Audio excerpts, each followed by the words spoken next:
Les erreurs à éviter avec la loi d'attraction quand on commence à prendre conscience de notre pouvoir de créer.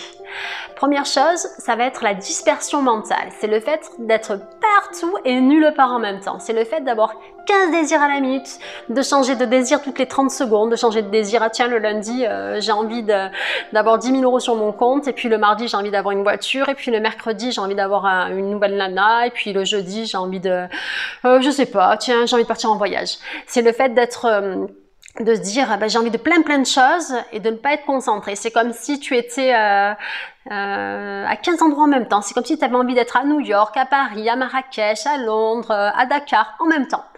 Et en fait, ça, ce n'est pas possible. Il va bien falloir commencer par sélectionner ton premier désir. Qu'est-ce que tu souhaites réaliser en premier?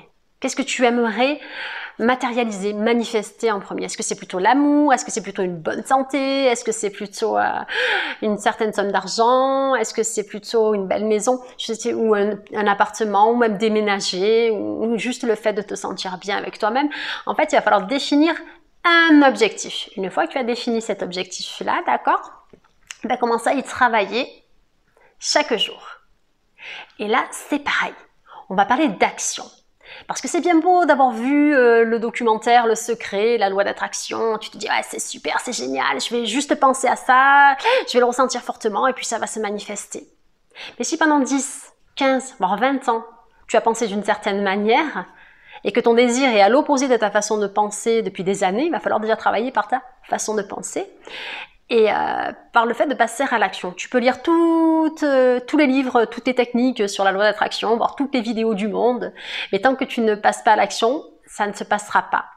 Je vais rentrer dans les précisions. C'est comme si tu lisais, tu avais envie de faire du ski, c'est ton désir, voilà, le plus cher. Donc tu as acheté tous les livres sur les skis, sur les techniques de ski, tu as acheté les meilleurs vêtements techniques qui existent, tu as acheté les meilleurs skis du monde, mais tu ne te rends jamais sur la piste. Tant que tu ne te rends pas sur la piste, ça marche pas.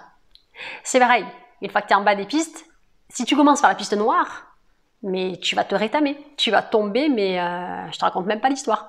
Il faut déjà commencer par chausser ses skis. Une fois que tu as chaussé tes skis, tu commences par monter sur un télésiège ou un tire-fesse.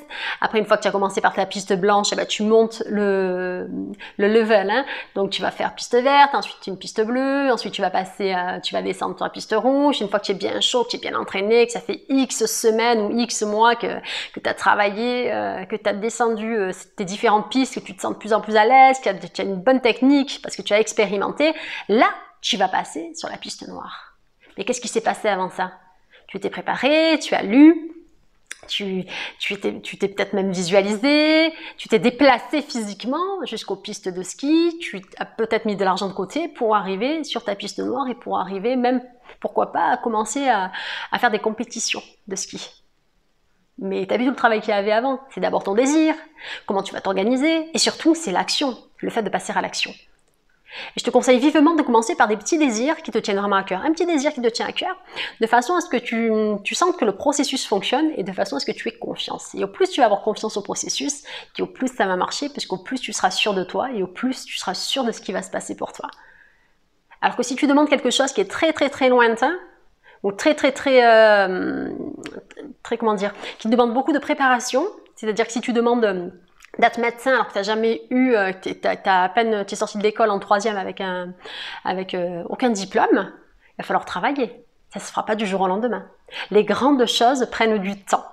Et quand au départ on commence à prendre conscience de notre pouvoir intérieur et du fait que l'on peut manifester, que l'on peut créer une vie idéale et une vie qui nous correspond, on veut faire des grandes choses, tu sais, en 5 minutes.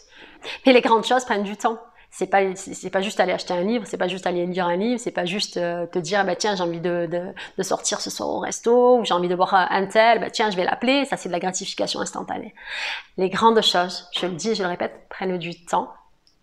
Et ça se passe d'abord ici, dans ton corps également, via tes émotions qui sont des aimants. Et ce sont tes pensées liées à tes émotions, liées à tes actions, qui vont faire que tu vas manifester ce qui te correspond. C'est ton travail, ce sont tes efforts, c'est ta persévérance. Et parfois c'est pareil, parfois on a vraiment un bon désir, on a vraiment un désir qui nous tient vraiment à cœur, mais on n'a pas le bon plan. C'est comme si tu avais ta voiture qui était en panne, ta voiture est en panne, Et ce que tu fais, c'est que tu vas chez le boulanger pour réparer ta voiture. Donc, il n'y a pas le bon plan. Si ta voiture est en panne, ton plan, c'est d'aller chercher un réparateur, tu peux négocier le prix, prendre plutôt un spécialiste selon la marque de sa voiture. Et c'est ça. Et parfois, l'univers va t'envoyer des signes. Parfois, ça se fait pas. C'est le signe que tu n'es pas dans la bonne direction. C'est pas pour rien. Parfois, tu ne rencontres pas la bonne personne, c'est le signe que tu n'es pas dans la bonne direction. Et au contraire, quand tu as des signes que tu es dans la bonne direction, c'est l'univers qui t'envoie des signes, des synchronicités, qui fait que ça te dit, ok, en fait, c'est comme si on te validait ton désir.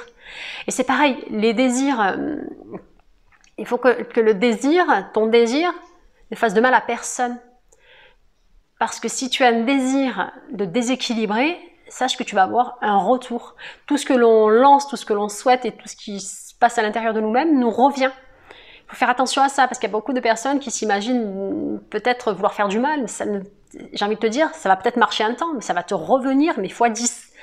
Alors je conseille vivement d'avoir un désir, un bon désir, même bon dans tous les sens du terme, pas dans le sens, pas faire de mal aux autres, c'est vraiment une règle d'or. Voilà, je le précise, hein, parce que c'est important de le préciser. D'accord ?